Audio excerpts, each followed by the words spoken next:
Who went missing during a swim at Venice Beach in California on Sunday while out with his 10-year-old son?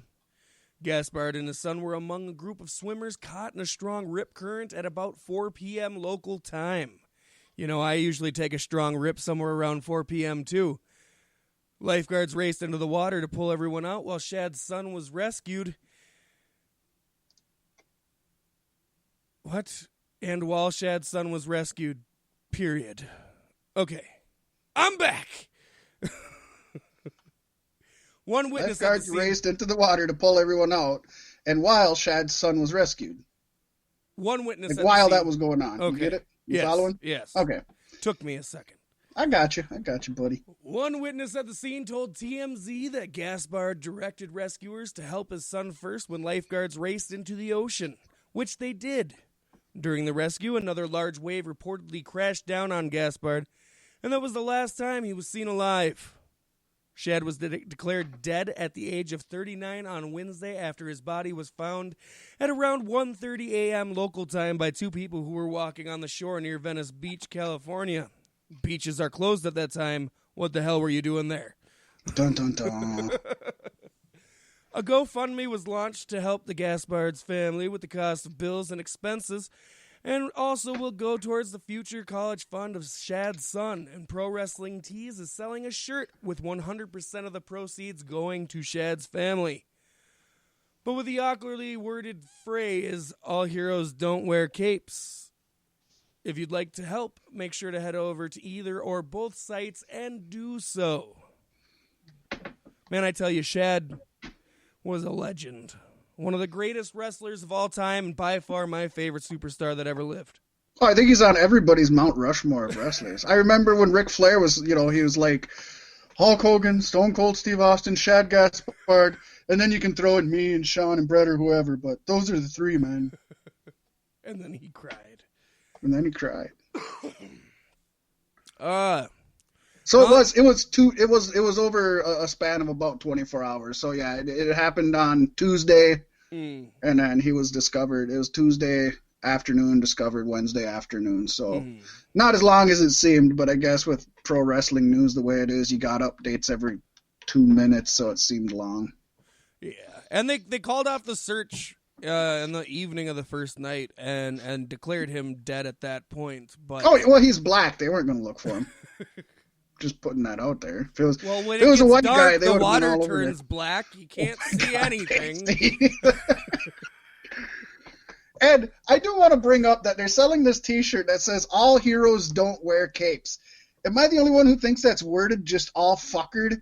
It's not all heroes wear capes. The way it's worded is saying that every single hero does not wear a cape. So like, if you wear a cape, you cannot be a hero. You are a villain. All heroes don't wear capes. No, that's just not all heroes wear capes. It's that simple. You shouldn't have rushed Can it we to make press. a shirt that says "Don't all heroes wear capes" with question mark at the end? Right? Do some heroes wear capes? Maybe heroes should wear snorkels. Right? Some flippers. Yeah, it is. I mean, this is super sad for his family and everything, and for him, and you hate to see it happen. But like you pointed out, Paystee, it's like everybody has just jumped out about how great and amazing he was in pro wrestling. And I think he was an amazing, he was a good human being. We reported a couple years ago on him going into a gas station that was being robbed by an armed robber with a gun, and he went in unarmed. And he wasn't wearing a cape. He wasn't wearing a cape even, and he still defused the situation. And it's like, I mean, he seems like he's a great guy, and he likes his family and stuff. And you hate to see anybody go through this, but he just, like I was saying before this when we were talking, Paystee, even when Crime Time was at their height, I was like, I like JTG. I don't need Shad Gaspard. Yeah. I just found out when I was writing this story, I wanted to put in his legal name, so I looked up to find out what his legal name was. It's Shad Gaspard.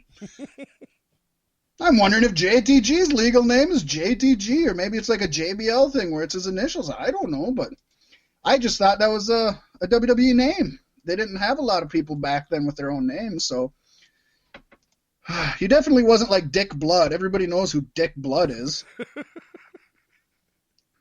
It's like, fuck. Who's Dick Blood? You don't know who Dick Blood is? I don't think I know who Dick Blood is. That's the real name of Ricky the Dragon Steamboat. Oh, that's awesome. Why didn't he go by Dick that? Blood. I know. Why is he gotta be a dragon and a steamboat? Yeah, why can't you just be Dick Blood? It's awesome. I want to be Dick Blood. I've always loved that name, Dick Blood. It is pretty great. I mean, it's Richard Blood, but we all know it's Dick Blood. Yeah. It's Dick Blood. Uh-huh. That man knows a thing or two about Red Wings. I'm telling you.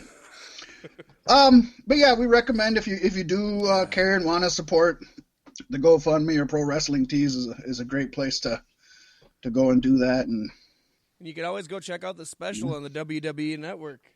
They turned that one out quick. Oh man, yeah. I don't know how they got enough footage to put a special out on him, but man, history's greatest legend. The Shad Gaspard. I always want to call him Jaspard, too. I don't even know what his real name is. Even after I found out what his real name was, I don't even know how to say it. On to people I know who to pronounce their name. Boy, I don't even know how to talk today.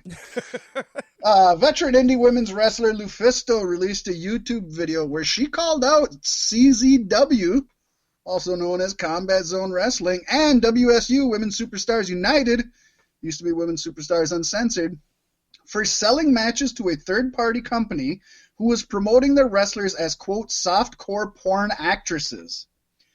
She claimed that CZW official told her there was nothing that could be done about it when she complained. It turned out what she's referring to is the CZW pay-per-views that have been announced for June, which they previously announced on their website, and in a now-deleted post. CZW did issue a statement in response to Lufisto and to the fan complaints via their Twitter, saying, 2 years ago, CZW entered into a licensing agreement with a national media distributor to license CZW and WSU footage. That company has the right to utilize the footage without limitation. They have repackaged and renamed shows as it is their right to do so. Our athletes, regardless of gender, are just that, athletes, whom we are proud of and appreciate. We stand behind the in-ring action in all of our footage. So to kind of dumb it down, CZW licensed out their pay-per-views and their videos to a company that's going to sell them or stream them.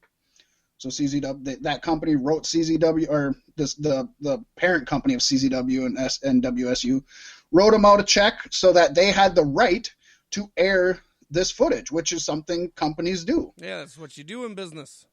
But apparently within that contract, they had the right to distribute it or name it or describe it however they wanted to, and in a way to get people to download it, buy it, and order it, they changed it from pro wrestling to softcore porn. I mean, it kind of is, right? Yes, it legitimately is a fetish. I think it does demean the women wrestlers when it's used that way. If that's not what you want to do, there's women that do that and make a lot of money off it and enjoy it, and that's fine. I understand where the wrestlers would be upset about it. I also understand where CZW, if they have a contract, can't fucking do anything about it, and it's kind of just a really shady, sleazy business on whoever they sold it to. I mean, it's just shady business practice on their end. So does that mean somewhere I can watch old school Jon Moxley matches categorized as softcore porn? Yes. That is exactly what that means. That's amazing. And you can watch Jon Moxley versus Brody Lee in softcore porn, buddy. You can either watch it it's like you can either pay $60 to watch it tomorrow, or you can download it for 99 cents on the internet and they call it porn. What a world. I could see complaining if it was just the WSU that was being classified that way, but when it's everybody... Well, I doubt it is everybody. I'm sure it is just the WSU.